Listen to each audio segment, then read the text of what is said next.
So hello everybody, sorry that I couldn't be there with you and miss also the sunshine that we don't have here in Scandinavia. My name is Christiana Photiadou. I come from the European Environment Agency, and as a future user of Destination Earth, I would like to give you a bit of a background where as an agency that is focused on policy, we can use the products and activities of Destination Earth. I will be talking a lot about climate change adaptation because that's the primary focus for us and how we see the connections taking place. A bit of a background, if I manage to move. So in case you don't know, the European Environment Agency, it's an EU agency. It has 32 member states and 6 collaborating countries, and the primary goal is to gather data and information from across Europe and translate them into assessments and knowledge to inform policy and decision makers. And of course, our goal is to support the key EU policies and initiatives. Focusing on climate change adaptation, and I will give you a bit of a background what we do and how DestinE can feature in our work. Our role is to provide actionable knowledge on climate change hazards and impacts to policymakers in Europe, and support the development and implementation of national and subnational adaptation strategies. We're responsible of hosting on behalf of the EU Commission, the Climate Adapt platform, which is the European adaptation platform. And we're working around 3 pillars. First, the policy and implementation part. And our primary focus here is the new EU adaptation strategy. We're working a lot with EEA member countries and what they need to implement adaptation and also to plan adaptation. And we're working in different scales from national to regional, local and urban levels. We depend a lot on evidence base and knowledge, and this is the first entry point of DestinE. We work a lot with science and development on the EU level, from projects, but also from mainly from the EU agendas. And this is where we are hoping to have the first connection to DestinE and the activities. We have a regular update of data and indicators and policy information. For data and indicators, we collaborate a lot with the Copernicus services, and for the policy information, we are responsible of creating the reporting under the EU governance regulation, where we monitor and evaluate the progress of the member states, how they're performing in adaptation planning and in the implementation phase.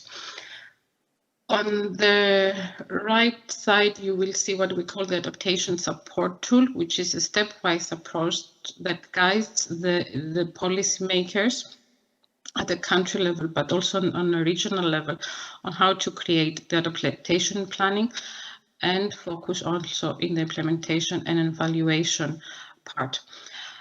Within DestinE and the developments that are expected, we are hoping that we can have a better input on especially step 2, which is assessing risk and vulnerability to climate change.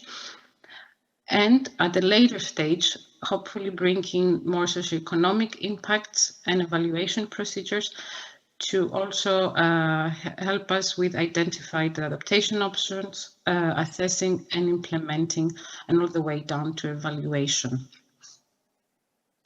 I will give you an example of how member states, EEA member countries and EU member states have performed the adaptation planning so far up to 2021. And I will identify in the latest slides what more we need to help the implementation of adaptation actions in Europe in order to become more resilient.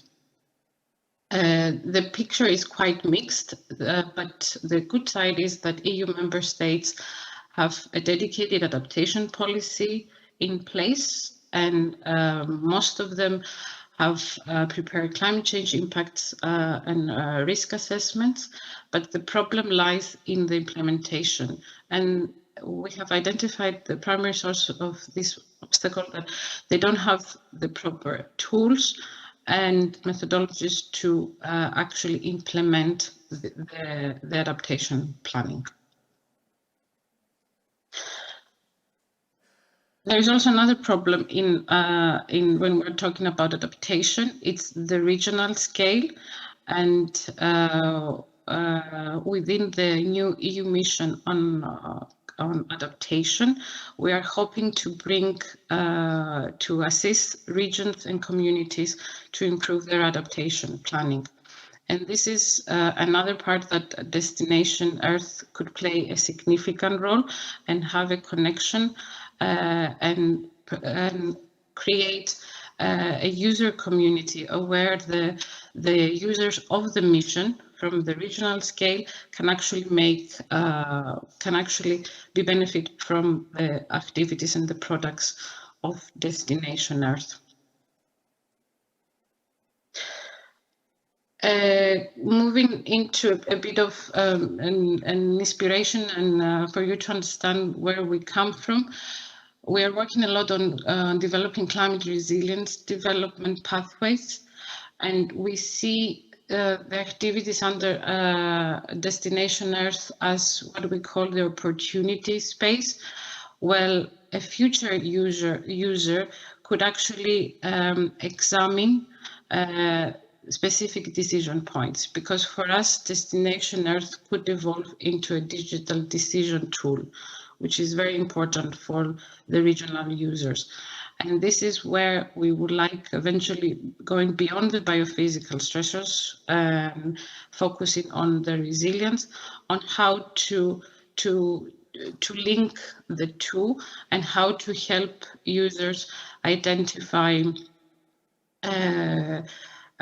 what are the key stressors, how we have the proper information, and what will be an appropriate action to take when we're talking about adaptation.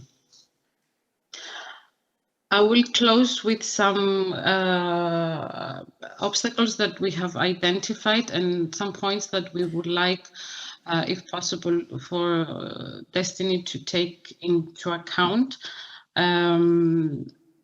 First of all, it's the regional and local context.